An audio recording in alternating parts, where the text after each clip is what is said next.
bate-papo na mesa com o MEP. No episódio anterior, nós falamos com o nosso pastor fundador, pastor Moacir Vieira Barbosa. Hoje, nós vamos dar continuidade com o nosso bate-papo. Anteriormente, pastor, nós conversamos como tudo começou, né? Hoje nós vamos conversar sobre os crescimentos e marcos importantes da nossa igreja. Eu queria conversar primeiro, anteriormente, que o senhor conversou com a gente, que o senhor veio para Limeira, né? E quando o senhor veio para Limeira, o senhor veio sozinho? Como que foi? O senhor trouxe sua família? Como que foi tudo isso? Não foi fácil. Eu tinha minha mãe, minha esposa e 2 filhos adolescentes, Charles e Yuri. E eu vinha para cá na terça-feira, dia e manhã, e permanecia aqui até domingo à noite. Nossa. Dormindo na igreja. Não era em hotel, não. O meu hotel era na igreja. Com toda a sua família? Não, sozinho. Sozinho? O senhor deixava eles lá? Deixava a minha família lá em Campinas. E no domingo à noite eu tomava o ônibus, chegava em casa à meia-noite. Nossa.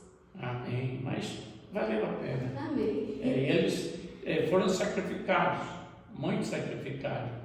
Até hoje eu não vi nenhum deles reclamar. Porque eles sabiam que nós estávamos fazendo a obra de Deus. Sim. Até os meninos que eram adolescentes sabiam disso, a importância desse trabalho, desse sacrifício. E a minha esposa, como sempre, ela sempre deu força. Isso que eu ia te perguntar, ela sempre te apoiou no seu ministério? Ela não reclamava de ficar uma semana, né, longe, mas ela compreendia e dava apoio para nós. Isso foi muito importante no ministério. A gente tendo o apoio da família, né? É tudo que importa. Além disso, eu quero acrescentar que se o homem de Deus não tiver apoio nesse sentido da família, não tem muito garantia de sucesso. Deus opera, né? E eu creio que Deus também opera falando no coração dela que ela precisa apoiar. Amém, glória a Deus. Pastor, deixa eu perguntar, como foi o crescimento da igreja quando o senhor tinha comentado, né, que foi um momento bem complicado no início, né? E depois de uns anos, como que foi vir para Limeira? O senhor começou com uma igreja alugada, né, como o senhor comentou, e depois o senhor conseguiu, como que foi? Olha, eu quero deixar esse tempo para trás e começarmos no dia em que nós compramos o terreno para a igreja, para construirmos a igreja. Sim, quando foi esse dia, Olha, isso foi em 1986. Então, nós decidimos que iríamos construir um ministério novo, diferente do que nós tínhamos trabalhado até então. E não foi fácil, porque estávamos começando do zero. Caixa zero. Nossa. É só Deus para apoiar a gente. Como foi a construção do terreno na época? Nós compramos este lote, aliás eram 2 lotes, né? Sim. Aqui eram 2 lotes, fazendo um total de quase 500 metros quadrados. E a nossa intenção era construir um templo. E quando nós sabíamos que não tínhamos condição de iniciar a construção, né, nem planta tínhamos, né? Então, nós construímos no terreno uma pequena construção aberta, não era fechada. Era tipo uma Só capela? como três paredes e a da frente aberta. E aqui nós pusemos madeira, fizemos os bancos. Os bancos eram de madeira? Fizemos banco de madeira e aqui nós pregamos o Evangelho durante muito tempo, até que Deus foi dando crescimento e nós começamos o prédio da frente. Tiveram bastante pessoas que ajudaram na época? Não, com o impacto da ruptura da nossa igreja com o antigo ministério, muitas pessoas se escandalizaram. Por quê?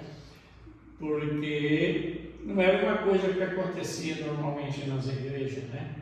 E o nosso ministério recém-fundado teve que passar por esta prova. Nós não tínhamos, de 400 pessoas que tínhamos, né? Ficaram 60. Eita. E quando iniciamos este tempo aqui, não tínhamos menos de 20. Era difícil. Desafio. Um desafio muito grande para acreditar na vitória. Mas hoje estamos vivendo um paraíso. A vitória chegou.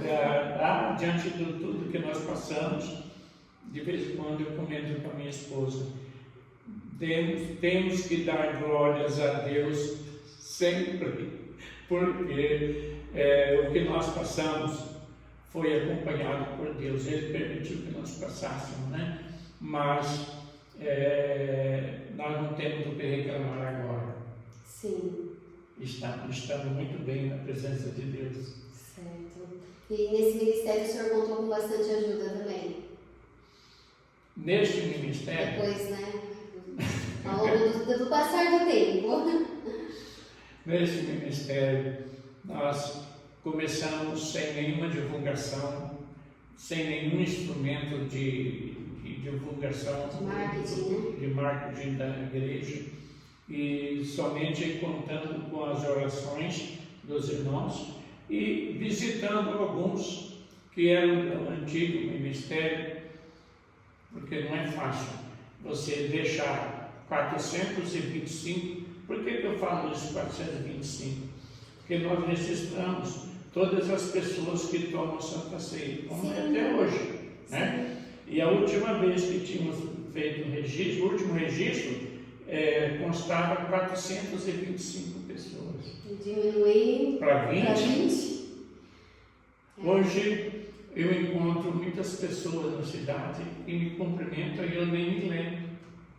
Obviamente, porque eu estou com quase 80 anos, eu não posso me lembrar de tudo, né? Mas encontro pessoas na rua e falam: Pastor Macedo, mas quem é você? O senhor me batizou. Ainda bem, temos um legado aí, né, nas igrejas que estão servindo a Deus, mas que tiveram nascimento na nossa igreja. Quais momentos o senhor considera como um divisor de águas? O divisor de águas, digamos assim, foi a ruptura com o antigo ministério, né? Porque estávamos aqui tranquilos, satisfeitos, gozando dos privilégios, né? E de repente nos foi cortado tudo isso, e então ficamos assim, olhando para as nuvens, né? Eu gosto daquele salmo: elevo meus olhos aos montes, de onde me virá o socorro, mas o socorro vem do Senhor que fez o céu e a terra. Então nós passamos por esse momento de olhar para as montanhas e perguntar: o que está acontecendo conosco? Mas nós sabíamos que era uma provação e deveríamos passar por ela. Nós encaramos e vencemos. Hoje posso dizer que estou muito satisfeito com o que temos alcançado até aqui com a ajuda do Senhor. Amém, glória a Deus. E teve histórias marcantes naquela época, pastor? Que no coração dos que ficou marcada no coração do senhor? Muitas. Você consegue lembrar de alguma que ficou marcada? Passamos por tristes, mas ao mesmo tempo, né, agradáveis ao Senhor. A obra de libertação não é fácil. E algumas vezes, não muito, mas algumas vezes eu cheguei a perguntar para Jesus: por que o Senhor não permitiu que outras pessoas que nos perseguem, né? Outro ministério que nos persegue, porque o Senhor não permite que eles passem por essas provações espirituais que nós passamos? E no meu coração o Espírito Santo me revelava, porque eles não foram talhados para esse ministério. Não foi. É uma perseguição muito grande, né? Deus sabia que Ele me escolheu, porque Ele sabia que eu ia aguentar. Mas aguentou e suportou até hoje, né? Aguentar. Amém. Glória a Deus. O senhor tem alguma referência de fé dentro da igreja que marcou também o senhor? As primeiras memórias que o senhor teve da igreja também? Olha, muitos fatos aconteceram durante o nosso trajeto, mas alguns se destacam, sim, eu reconheço. Nós tivemos provações terríveis e muitas das pessoas que passaram comigo estas provações, faz um mês atrás, 2 meses atrás, encontrei uma pessoa daquelas que carregaram a cruz comigo. Eu a cumprimentei e ela me reconheceu. Essa é uma das pessoas que passaram as provações. Há lutas espirituais. Hoje nós temos aqui na igreja uma irmã muito abençoada. Ela já está na casa dos 50 anos, mas eu a conheci quando tinha 12 anos. E eu espero que ela também venha contar um pouco da sua história aqui. Quem foram as primeiras pessoas, os primeiros membros da igreja? Os primeiros membros da igreja. Eu pude chegar na igreja e cumprimentar. E toda vez que eu via no culto, eles estavam lá e me cumprimentavam. Era a irmã Floresci. Sim. Essa continuou firme. Ela está hoje servindo em outro ministério, mas a família dela está conosco, né?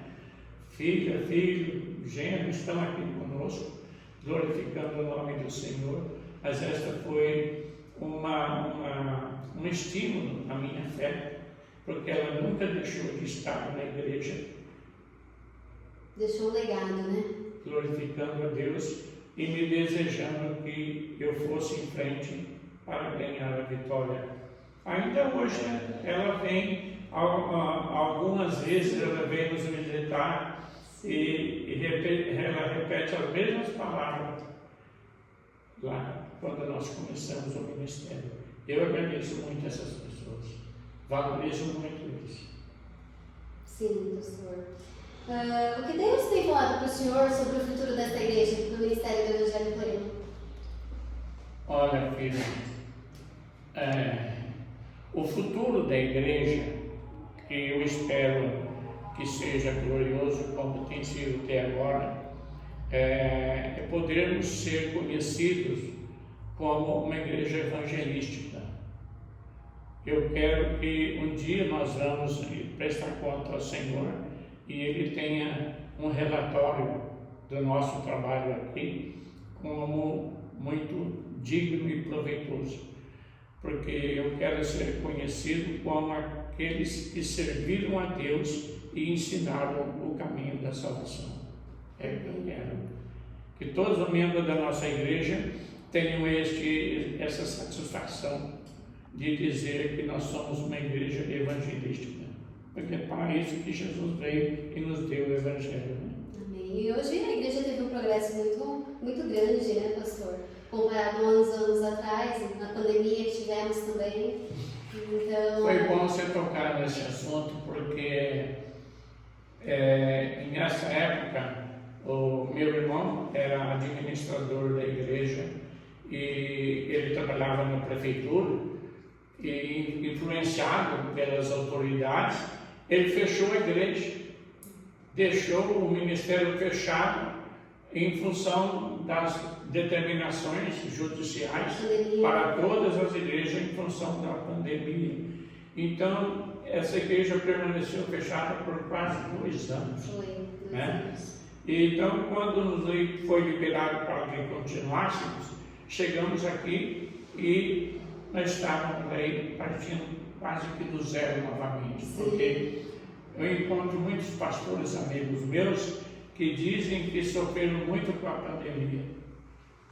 Muitas igrejas, não sei se todas, sofreram perda de membros porque foram obrigados a ficar em casa. Isso apagou o fogo, né? Muitos membros se esfriaram, né? Eu vejo não pela nossa igreja, mas em outras igrejas, as pessoas que congregavam, elas se acomodaram. E assim, a mídia, você tem o culto ao vivo, a pessoa não quer mais sair de casa para congregar, né, pastor?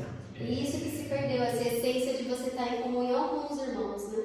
Essa comunhão com os irmãos é a ação do Espírito Santo unindo, né, os corações. E quando você está longe da adoração, esse fogo que Deus fala no nosso coração, esse fogo que estava no nosso coração vai se apagando. A tendência é se apagar. Então, e essa chama não pode se apagar, né? Não pode. Viva. O texto do Salmo diz que bom que os irmãos vivam em união. Amém? Tem que ter esse amor, né? Aquele acolhimento, né, dos irmãos, né? Porque as pessoas que são, vamos dizer assim, fracas na fé, os irmãos ajudam a fortalecer. Exatamente. O próprio Espírito Santo agindo nos cultos, principalmente nos cultos de oração, ele vai falando nos corações o que é importante para a continuidade da obra. Sim. Pastor, quais são os sonhos, ou planos, ou palavras proféticas que movem o Senhor hoje? Eu quero viver até o dia em que nós possamos ter orgulho, ter a satisfação de dizer concluímos um trabalho. Sim. Isso em razão de termos o tempo todo tomado por muitas pessoas, por bastante membros convertidos. Amém. E que possam dizer bendito é o que começou esta obra. Amém. Porque Deus me abençoou para começar esta obra. Amém. Vai continuar abençoando. Amém. O senhor tem alguma coisa que o senhor queira falar? Não. Sobre o futuro desta igreja, o que o senhor tem de planos, como o senhor espera que vai ser daqui para frente? A gente suportou o processo aí de pandemia, né? Nós, graças a Deus, conseguimos, né, retomar os trabalhos na igreja, com as orações, com os cultos, né? E Deus tem nos sustentado até hoje, né? O senhor que pensa a mais sobre isso? O senhor tem mais alguns planos, alguns projetos? Como foi o momento de transição também? Sim. Primeiro, é desejar que não venha mais nenhuma pandemia. Amém. Aquela foi suficiente para mostrar que a igreja sobrevive às pandemias, mas não é fácil, né? O pastor anterior, ele entregou a liderança para o pastor Macir, né? Sim. E como que foi esse momento de transição? A igreja, cada pastor tem uma particularidade no conduzir o rebanho, né? E o pastor, que era meu irmão, filho da minha mãe, ele tinha digamos assim, um processo de divulgação do Evangelho diferente. Sim. Né? Eu não posso dizer que sou totalmente diferente do que ele fazia, mas eu procuro dar ênfase ao amor. Sim. Ao amor entre os irmãos, o desejo de crescimento que brota no coração de cada um dos irmãos. E esse pode ter sido uma diferença, né? Que todos que chegam na igreja são tratados como são bem acolhidos, né? Aqui são acolhidos. É o que a gente vê de diferença no Ministério do Evangelho Pleno. Quando a pessoa chega aqui, ela pensa que vai ficar ali sentadinha, mas não, ela vai ser muito bem recebida. E não é um amor forçado, né, pastor? É um amor recíproco dos irmãos, né? Até quando eu estou no púlpito pregando, e eu vejo uma pessoa, um visitante, e eu fico torcendo que os irmãos se aproximem dele. E não precisa pedir isso, né? Não precisa. A diferença já vem da identidade da igreja. É fruto do que foi pregado para eles, né? Amar uns aos outros. Então, e Deus tem nos abençoado nesse particular.